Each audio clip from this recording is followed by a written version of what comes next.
Sur ce centre qui est le plus grand de Metz et de la Moselle, actuellement nous avons 840 familles inscrites et pas loin de 1860 personnes, ce qui est énorme. Et on aimerait, comme on le dit toujours, que les chiffres soient plutôt à la baisse, mais malheureusement, on voit qu'avec l'entrée dans l'hiver, nous aurons encore plus de monde sans doute. Il faut se souvenir que quand Coluche a créé les Restos du Cœur, ce n'était que pour l'hiver. Et depuis plusieurs années, comme la misère ne recule pas et au contraire, finalement les Restos du Cœur sont ouverts, y compris l'été.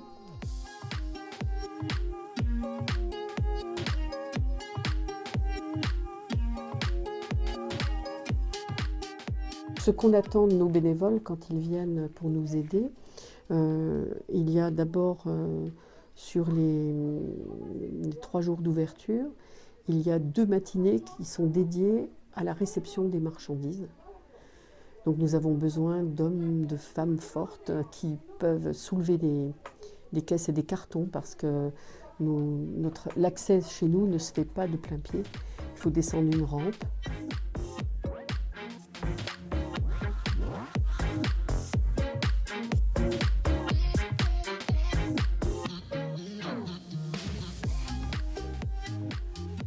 Nous accueillons donc très souvent pour les 3 après-midi, lundi, mardi et mercredi après-midi.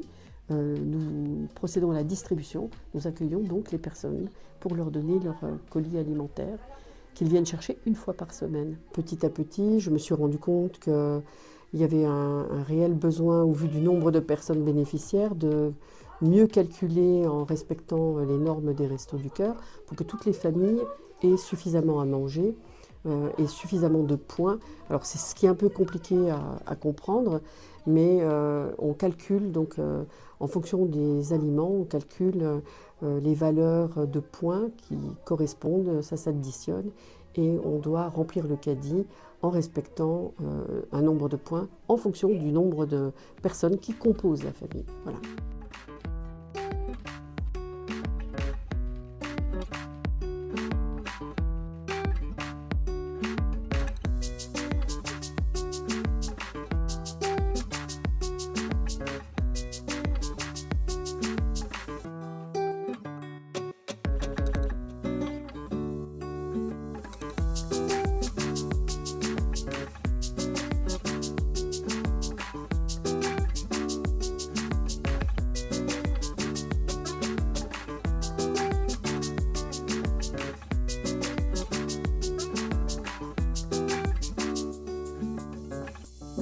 En fait, toutes les semaines, on m'envoie de nouveaux produits, parce qu'en une semaine, ça part.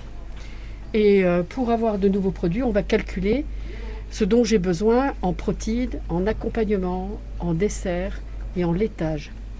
Et l'entrepôt d'Ouni va nous envoyer tout ça en fonction du nombre de portions qu'on doit donner aux personnes. 70 bébés de moins de 2 ans. Et donc pour eux, on a aussi le matériel de puériculture. Pour eux, on a ce qui nous est fourni par l'entrepôt, du lait, des couches, des petits pots. On a aussi été attentif à accompagner tout cela dans notre collecte, par tous les produits d'hygiène typiques pour les bébés, réservés aux bébés, spécifiques à leur peau, que ce soit les shampoings ou les laits, etc.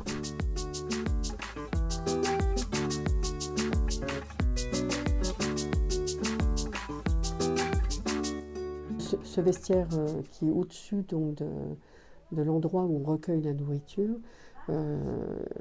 il s'étend maintenant sur 2 petits appartements et nous avons pu faire divers locaux avec un endroit pour les bébés spécifiques, un endroit pour les enfants en bas âge, un endroit pour les femmes et pour les hommes. Donc on a maintenant plus de place pour récupérer plus de linge. Et très souvent, c'est ce que les gens donnent prioritairement, sachant que n'importe qui peut venir au vestiaire, qu'il soit inscrit ou pas à l'aide alimentaire. La question ne se pose pas. Toute personne qui demande à être habillée peut l'être, peut se présenter ici et on lui donnera, ma foi, aux heures d'ouverture, bien sûr, du vestiaire.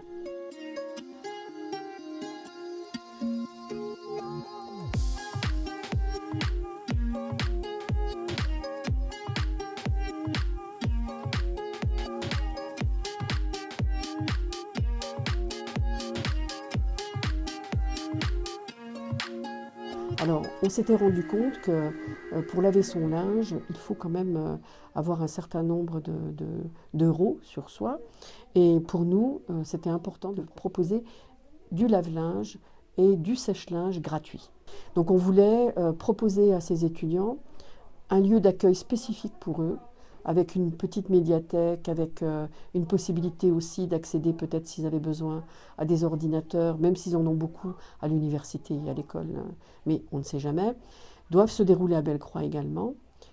Tous les ateliers de français, parce que comme sur Borny, nous n'avons pas d'autres locaux pour l'instant, pour faire des cours de français. C'est la première chose que les inscrits nous demandent.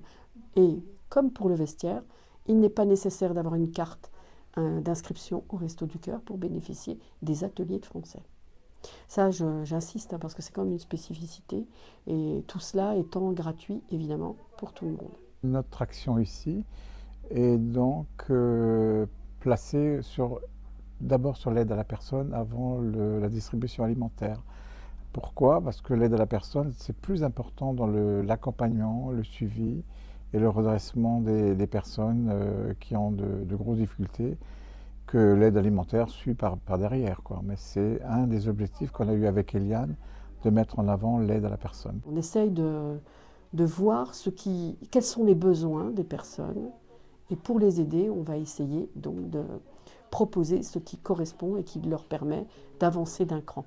L'idée, c'est de faire avancer les personnes avec nous. Il est clair maintenant qu'on ne peut pas travailler seul dans son coin, et que nous ne sommes pas de trop à être unis devant la misère et devant la pauvreté. Dès le démarrage, on a rencontré toutes les associations du quartier, les commerçants, avec qui on travaille en bonne et due forme. Pourquoi? Parce que je pense que les Restos du Cœur ne peuvent pas, eux seuls, mettre en place les outils nécessaires pour faire reculer la pauvreté. Ce n'est qu'en travaillant avec les partenaires qu'on peut ensemble faire reculer la pauvreté. C'est vraiment un lieu de vie et un lieu vivant, et où tout le monde se sent bien, et on a cette chance d'avoir une équipe qui tourne très bien. Nos valeurs à nous, avec Eliane, avec l'équipe, c'est la notion du respect, la notion de l'accueil et d'accepter la personne telle qu'elle est. Ce sont des valeurs qu'on doit inscrire au fond de nous, et on ne juge personne, on respecte la personne et on se met à disposition de la personne. Ça, c'est notre rôle.